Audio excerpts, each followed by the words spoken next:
السلام عليكم ورحمة الله وبركاته.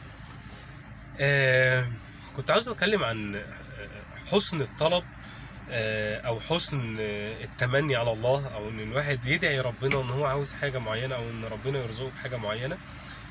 آه، من أدب الطلب، أو من أدب السؤال.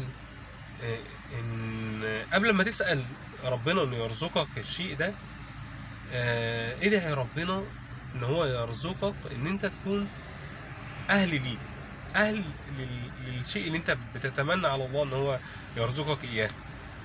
فان ما كنتش اهل للشيء ده، فالاولى ان انت تسأل ربنا ان هو يجعلك اهل للشيء ده، والا فاحنا ديننا دين الاخذ بالاسباب بس. ده اللي انا كنت عاوز اطلع اقوله، وكانت نصيحة ليا قبل ما يكون لاي حد تاني.